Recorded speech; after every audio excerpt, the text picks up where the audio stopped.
So here we are, Chapter 8, Basic Concept of Chemical Bonding. Make sure that you've got this page out in front of you so you can take notes where it says the 4 pillars of bonding. Write down all these notes on here and then we'll do some sample problems as we go along. Make sure that you've got these in front of you with a pen or a pencil. 4 pillars of bonding.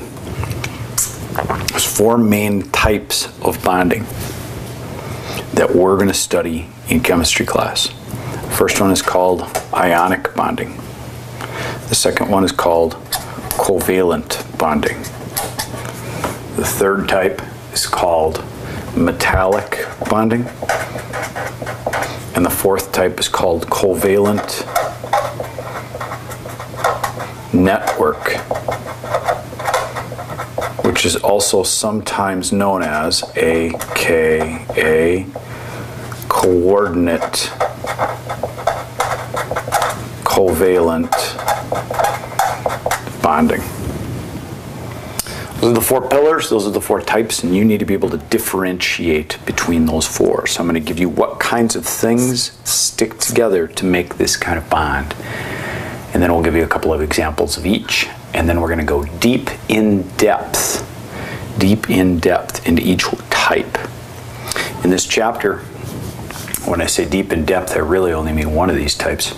We'll spend about 2 minutes on that type, maybe 2 minutes on that type. We'll spend probably 1 video cast on ionic, and then we'll spend probably 4 video casts on covalent. So lots of time on covalent bonding in this chapter.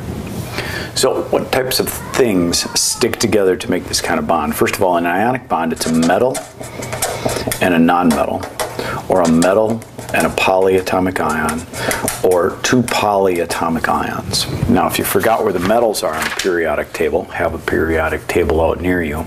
The metals are over here on the left-hand side of the periodic table. They're all of these guys up to where we've got this staircase right here. Remember, bordering the staircase, these guys are semimetals, so sometimes they can be involved in ionic bonding, sometimes not. Aluminum is a metal and is involved in ionic bonding almost all the time. So these guys are metals, and there has to be a metal almost all the time involved in ionic bonds, which really shortens things down because these are our only nonmetals along with hydrogen, nonmetals. And we're going to talk about covalent bonding in a little while, and those only involve nonmetals. So it can be pretty easy to tell apart because if it's got a metal in it, it's going to be an ionic bond. So those are the types of things that stick together to make an ionic bond. What makes ionic bonding unique is that there is a transfer of electrons. A transfer of electrons from one thing to another. A good example of this is potassium, who has 1 valence electron, we'll illustrate with a dot, and fluorine, who has 7 valence electrons, and we'll illustrate that with 7 dots. The electron from potassium is transferred to fluorine. Remember, potassium is a metal.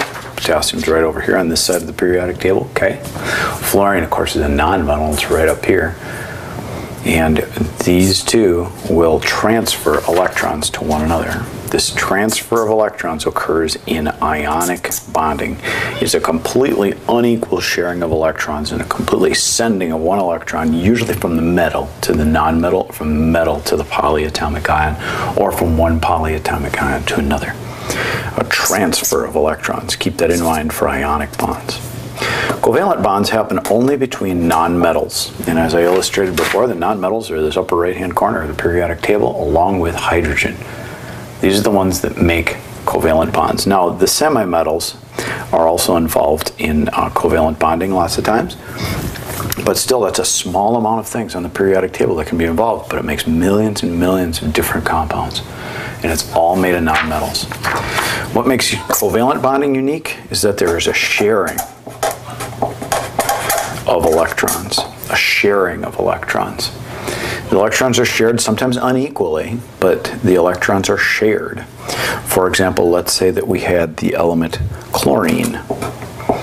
Chlorine will illustrate its 7 valence electrons with 7 dots. And then we'll illustrate the other chlorine that it's going to share with 7 more dots. And these 2 electrons would be shared between these 2 chlorines, giving each 8 total valence electrons, which gives it what's called an octet of electrons, which all noble gases have, except for helium, who obeys the duet rule. Having 8 valence electrons is super important for these covalent things, as we'll see. Covalent occurs only between nonmetals, and there's a sharing of electrons. Sometimes an unequal sharing, and we'll talk about that during this chapter as we delve into detail about this unequal sharing. Third type is called metallic, and you can maybe guess what metallic bonds occur between. They occur between metals. Metals only. Like, for instance, what holds solid copper together? Well, it's called a metallic bond. And a metallic bond's knowing characteristic is what's called these unshared, or these electrons that are able to float around throughout the metal. Able to float around throughout the metal and not really be attached to anything. These metallic bonds have lots of free electrons. Free electrons that are able to float between one another. And these allow the metals to bond to several neighboring atoms, and the electrons are free to move throughout the 3-dimensional structure. These free electrons, free moving electrons, give rise to typical metallic properties such as high conductivity of electricity and of heat. And they have usually high what's called luster. Luster makes them very shiny. And these unshared or free electrons that can buzz throughout the solid give it these characteristics. Most metals, when they're by themselves, are held together by metallic bonds. And remember, metals are this whole area of the periodic table. So if you ever see a metal or an alloy of a metal, 2 metals stuck together, 2 or more, they're stuck together or held together by metallic bonds. The third and last, or fourth to last pillar of bonding are these things called covalent network. And these are unique. Covalent network bonds are unique in that they're between carbon and silicon, and sometimes involve oxygen. For example, carbon that's in the form of diamond is a covalent networkly bonded structure. This is strong bonds from carbons to carbons to carbons, and I'm drawing these dashes because these dashes illustrate that the carbons are stuck together to one another, and then they also stick together to other carbons, forming this strong lattice. This strong lattice that usually has a really high boiling point, a really high melting point, and it sticks them together super duper strong. Silicon dioxide is a good example of this. Silicon dioxide is known as sand in its covalent network state, and of course sand melts at a fairly high temperature and it sticks together really, really well. Other carbon structures also have a little bit of oxygen in them, but these are 2 examples where we have carbons sticking together and silicons sticking together. There are also millions and millions more of compounds that have carbon in them that are not stuck together with these covalent network. Just these special ones like solid carbon in the form of diamond or graphite are usually stuck together with these coordinate covalent type bonds. Well, like I said at the outset, these are the 4 pillars. We're not going to spend a ton of time on the 2 on the right hand side. Metallic bonding and covalent network bonding are the 2 that we're not going to spend a ton of time on at all. but we'll touch on them right now, and then we'll come back to them again in chapter 11 next year just a little bit. But it's important that you can differentiate between these pillars of bonding, because you've got to be able to tell the difference between coordinate, covalent, metallic bonds, and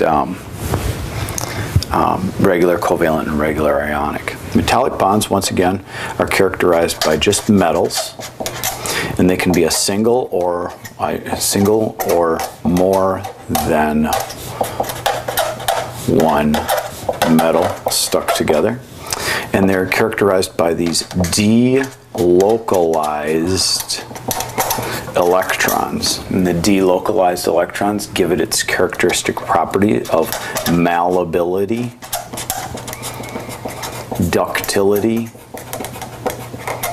and make them good conductors of heat and electricity, and they usually have good luster. Malleability means that you can hammer them into shapes when you heat them up. Ductility means you can draw them into wires. Good conductor means that it's a good conductor of heat or electricity because of these delocalized electrons, and that they have luster. They're shiny because these electrons reflect the light. And then you can see lots of shininess at the top of them. That's about all we're going to talk about. Just know that there's lots of unshared electrons that float throughout the metallically bonded things, and it occurs between metals. Well, between metal and metals. Covalent network bonding. Covalent and network are networks of atoms that are connected by really special, strong covalent bonds. Special, strong covalent bonds. And examples of this are diamond, quartz, which is a form of silicon dioxide. Silicon dioxide, which is another kind name for sand as well, is another example. They're very hard. They often have really high melting points. Really high melting points. They're poor thermal and electrical conductivities. That means they don't conduct heat very well. So that makes them pretty good insulators. As far as electricity goes, they don't conduct very well. And they're stuck together by these really strong covalent bonds that need to break to make them melt or eventually change from one phase to the other. That's about all the time we're going to spend in this chapter on those two pillars of bonding. We'll come back to both in chapter 11, but you need to be able to recognize that, hey, metallic bonds are stuck together by metals. Covalent network are things like diamond and quartz that involve carbon or involve silicon dioxide. And that's what makes those two special. Now I'm going to move on to section 8.1 and 8.2 and focus in on the third pillar of bonding known as ionic bonding. Ionic bonding, remember, are bonds that occur between a metal and a nonmetal, a metal and a polyatomic ion, or two polyatomic ions. A metal and a nonmetal, a metal and a polyatomic ion, or in rare cases, two polyatomic ions. Notice that almost all of these have to have a metal stuck together with something that contains nonmetals. Polyatomic ions always contain a nonmetal. So what does a ionic bond actually look like? You can think of an ionic bond as something that has an electron that is given away, or you could say stolen by something else. I used these symbolisms a little bit earlier to illustrate this. These symbols with dots, like for instance sulfur, that's in group 16 of the periodic table and would have 6 valence electrons. I put 6 dots around it, 1, 2, 3, 4, 5, and 6 to illustrate that. These symbols are called Lewis electron dot structures. And these illustrate the valence electrons. Remember, the S and P electrons from the highest energy level for any metal or non-metal. If, for example, let's say sulfur encountered a metal called magnesium. Magnesium, if you look at it on the periodic table, is over here on the left-hand side. It has 2 valence electrons because it's in group 2. And we could draw magnesium as having 2 valence electrons here. It's commonly drawn that 2 electrons are on each side of a symbol, but you can put them anywhere. It doesn't really matter. These 2 electrons would be transferred or given away or stolen by sulfur. And then these 2 electrons would give sulfur an octet of electrons, and magnesium would then become an Mg positive 2 ion because it would have lost 2 electrons. Remember the joke? The joke about losing an electrons? You know, 2 atoms are walking down the street. Here's one atom, here's another atom, and this atom says, I think I've lost an electron. And this electron says, are you sure? Are you sure? Are you sure you have? Sure, this is the word sure. And this one says, yes, I'm positive. Ha ha ha, get it? Positive, you know, positive. And what happened to magnesium? He lost 2 negative things, and so he became positive 2 charged. So that's, you know, the joke of the day about the 2 atoms walking down the street losing an electrons, and yes, I'm positive. The electron being given away is what ionic bonding is. And these electrons that are given away actually have a rating scale or an energy associated with them. And the energy associated with energy, this is an N right here, with ionic bonds is called lattice energy. And lattice energy actually has an equation. Lattice energy is defined as a constant K times Q1 times Q2 divided by D, where Q1 and Q2 are the charges on the 2 ions that are sticking together, and D is the distance between the 2 ions. K is a constant, and the constant that it actually has to do with something called Coulomb's law, and it's like 9 times 10 to the 9th joules times meters per coulomb squared, which is on page 306 of 10th edition of the textbook, but it's not really necessary to know. The thing that you have to recognize here is the relationship. You have to see that the lattice energy, which holds these 2 metal and non-metal things together, is directly proportional to the charge. And don't take into account that one's positive and one's negative. Just look at the magnitude, the value of the charged things. In this case, magnesium is positive 2 and sulfur is negative 2 because it gained 2 electrons. And so the numbers would be 2 and 2 up here. And the distance between them is the distance, the bonding distance, and can be determined by their ionic radius. Which you learned last chapter. And you can look at the trend on the periodic table, and if you remember, the radius of something on the periodic table increases as you go down, and radius also increases as you go to the left on the periodic table. So things over here are bigger than things over here, if you forgot what the trend for atomic radius is.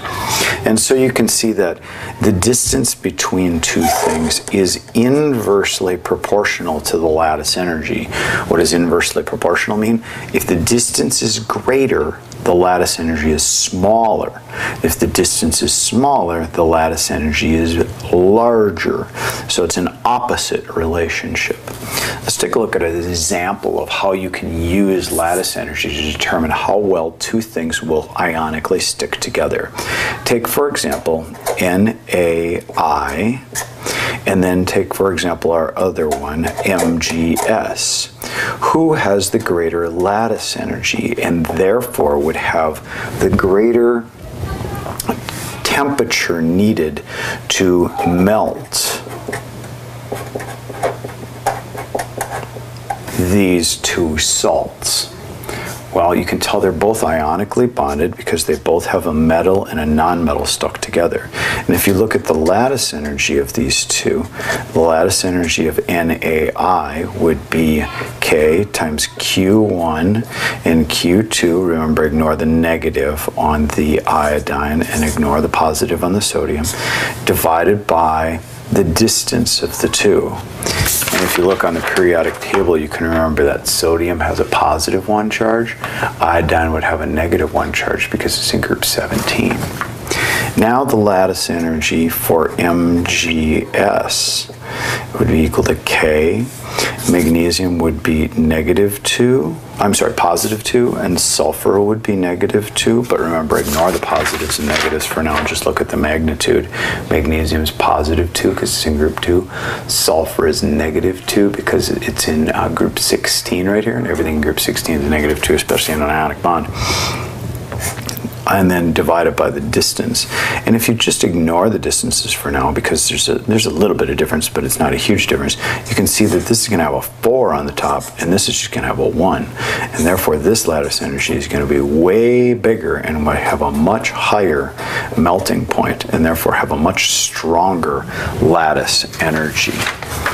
Now, you can take a look at some lattice energies in your textbook. As a matter of fact, on page 305 of your textbook, I'm just going to zoom in on this table. This gives you some examples of lattice energies of various substances. And you can see right here that something like LiF that has a very small atomic radius has a lattice energy of about 1,000 kilojoules per mole.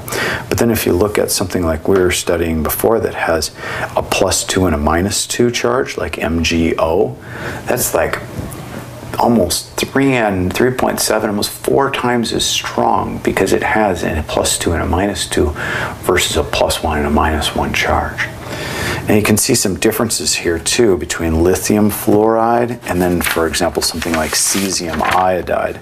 Just because both of them have a +1 and a -1 charge, you can also look at the distance between the two, and you can see that lithium and fluorine, lithium here and fluorine right here, are going to have a small distance between the two because their ionic radius is fairly small at the top of the periodic table, whereas something like cesium and iodine, which is way down here, cesium's way down here, it's going to have a much larger atomic radius. And you remember, a distance is inversely proportional to lattice energy, and so this is why this lattice energy is much, much smaller than this lattice energy right up here. Well, lattice energy is the strength that holds the bond together between these two items. And this strength that holds these two is actually measured by what's called an enthalpy. And remember from chapter 5, enthalpy is delta H. Enthalpy is symbolized as delta H. And this enthalpy is the lattice energy. There's usually a LiLATTIC below it. And this is the amount of energy it takes to break that bond. And to separate these two ions right here, for example, magnesium and sulfur, you would have to put energy into the system to break the ionic bond. And that's at the top of your page already typed for you. You must put energy into the system to break the ionic bond. So, is it endo or exothermic? Well, it's an endothermic process that must be done to break this bond. And if you look at the lattice energies once again in your book, you can look at all of these numbers and they're all positive. It's because from the viewpoint of the system, which is these chemicals right here, you have to put energy into them to break them apart or separate those structures. All right, that kind of wraps up lattice energy and ionic bonding, and then we're going to move on to the biggest pillar the biggest pillar of bonding, which is known as covalent bonding, at least biggest time-wise that we're going to spend on. Not saying that the most compounds are covalently bonded, but an awful lot are. We're going to spend a ton of time on covalent bonding in this chapter, and not to belittle the other ones, but ionic bonding, metallic bonding, and covalent network bonding are going to get a little bit ignored now for a while, for the next couple of video casts. Not that they're not important. We're still going to need to know what they are, and we're going to need to differentiate in a compound what the difference is between these three things. But we're going to focus on covalent bonding because there's a lot we know about it, and there's a lot of things you need to know about it to be successful at it. Covalent bonding is a sharing of electrons. And to determine how much electrons are shared, we have a rating scale. And the rating scale that we use to determine how covalent and how much sharing substances are is called the electronegativity scale. The electronegativity scale is a rating scale on the periodic table that tells us how much an atom wants an electron. It's actually kind of related to the periodic trend that we learned in Chapter 7 that was called electron affinity. In electron affinity, we looked at an energy that was released when something gained an electron, or energy that had to be put in to force something to gain an electron. But this electronegativity scale takes away those units, and we just rank things on the periodic table as to which things want electrons the most. And if you look on page 312 in your textbook, this is the 10th edition. Now, in case you have a different edition, you'll have to find it on a different page. You can see right here the rating scale in a really nice diagram. And you can see the things that have the most electronegativity and therefore attract electrons the most are in the upper right-hand corner, where fluorine right here is the Tyrannosaurus rex of the elements and wants electrons the most and attracts them the most. Then we've got chlorine, nitrogen, and oxygen as the kind of like the big three right up here on the top as far as electronegativity goes. Chlorine pretty close fourth. And then you can see some of these yellow elements in here. They've got pretty strong electronegativities compared to some of these purple ones over here, but not nearly as strong as these big three up here. And so the trend for electronegativity goes from fluorine, kitty corner, down here to cesium. The most electronegatives up here, the least electronegative is down here. And this periodic trend needs to be memorized, and you need to understand why this periodic trend occurs. And you got to know which things are the most electronegative and which things are the least. You can see that mostly, for the most part, metals are the least electronegative, and these are the most. And this comes back to knowing something called the octet rule. And the octet rule says that all atoms on the periodic table eventually would like to fill their valence shell with 8 electrons. Now, we'll find some exceptions to this, but for the most part, almost everything wants to have 8 if it can. And that's why ionic bonding occurs too, because something can end up having 8 electrons by stripping some electrons away from someone else. In covalent bonding, sharing occurs to complete an octet for two or more atoms in a particular structure. Now, depending on the electronegativity rating of the 2 or more things that are coming together, there is a sharing that is equal or unequal, depending on how well the electrons are shared between the 2 nonmetals. Covalent bonding, if I didn't say this before, only occurs between nonmetals. Only occurs between 2 or more nonmetals. And so you can always tell when something's covalently bonding just because, bang, it's only got nonmetals in it. It'll never have that metallic or ionic bonding that occurs. Well, watch video 3 for how to illustrate covalently bonded molecules using Lewis electron dot structures. But before you get to that video 3, I just wanted to show you a couple more things about this sharing that's equal or unequal using electronegativity values on the periodic table. Let's say, for example, that we have the element hydrogen, which has 1 valence electron because it's in group 1 on the periodic table right up here. And hydrogen, remember, is a nonmetal, even though it's stuck over here with the metals. And the element fluorine, the Tyrannosaurus rex of elements, that has 7 valence electrons around it. Well, if we look, fluorine is in group 17, and therefore it has 7 valence electrons. And hydrogen and fluorine combo together, so fluorine can have 8 valence electrons. Fluorine ends up borrowing hydrogen's electron, and hydrogen ends up borrowing the electron from fluorine. And so we have some sharing going on, and immediately we see a problem. I just barked a little while about how everything wants to follow the octet rule, and immediately we see an exception. One of the exceptions, and one of the biggest exceptions, is hydrogen. Hydrogen is the biggest breaker of the octet rule because hydrogen only has a 1s orbital of electrons. A 1s orbital can only have 2 electrons in it, and this 1s2 electron structure would give it a noble gas configuration that's very, very stable. As a matter of fact, it would look like the element helium. And therefore, hydrogen has its own rule. Its rule is called the duet rule. And the duet rule means that it only wants 2 electrons ever. Hydrogen never breaks this rule. It only wants 2 electrons and will stick together with something so it can share electrons. And therefore, you'll never see hydrogen bonded multiply with something else. It will only have 1 bond coming off of it. This hydrogen fluorine then that forms is an H, and I'll put a dash here to illustrate that there are 2 electrons being shared to this F.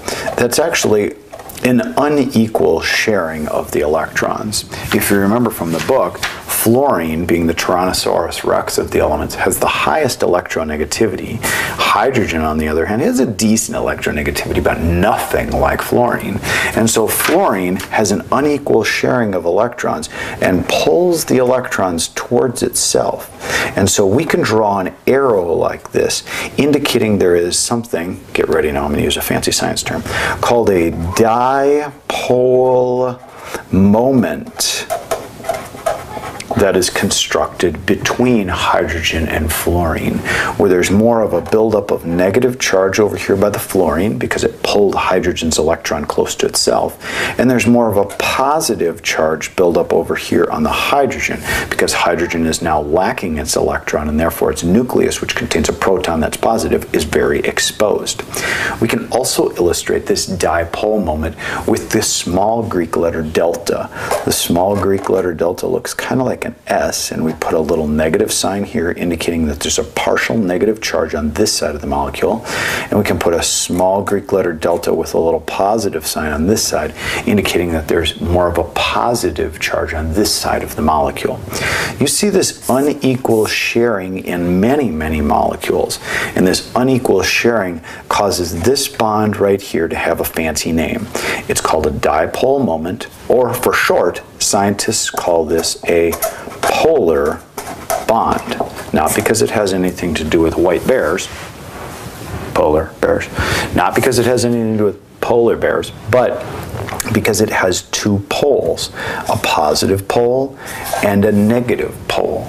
The positive and the negative poles give it a dipole. What does the prefix di mean? 2 poles, a positive and a negative.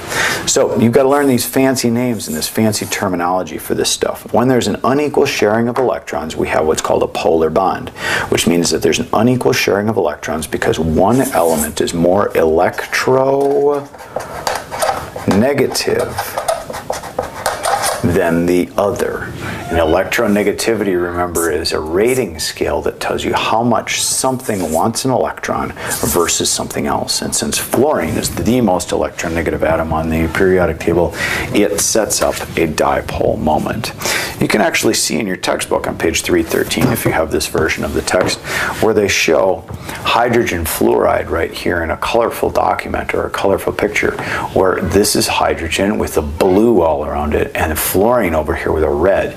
Red means there's a great amount of electron density, and hydrogen right here is lacking electrons, and you can see that it's very, very unequal sharing. You can see here in lithium fluoride, it's just as bad, where there's lots and lots of electrons over here next to the fluorine and little to none over here around the lithium, exposing its nucleus.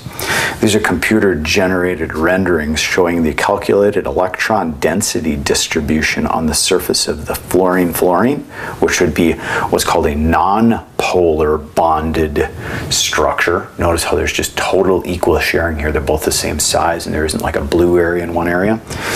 The hydrogen fluoride molecule right here and the lithium fluoride molecule. The regions of relatively low electron density appear blue here and here, and those with relatively high electron density appear in red. The regions that are close to electrically neutral appear green, and that's why this molecule is entirely green, is because the electrons are shared very, very evenly. This idea of electronegativity and bond polarity, this idea of electronegativity and bond polarity is critical to your understanding of how things stick together. Well, I already introduced dipole moments here a little while ago. Your book actually goes into a way to calculate the dipole moment. We won't be doing that, but you need to be able to know that there's a difference in charge in an electronegativity between these two things, and that's what makes these things have the bond strength that they do due to this unequal sharing of electrons. In our next video cast, on the next few pages of your packet, watch video 3 to figure out how to illustrate these covalently bonded molecules using Lewis electron dot structures. Good luck with your ionic, covalent, metallic, and covalent network bonding.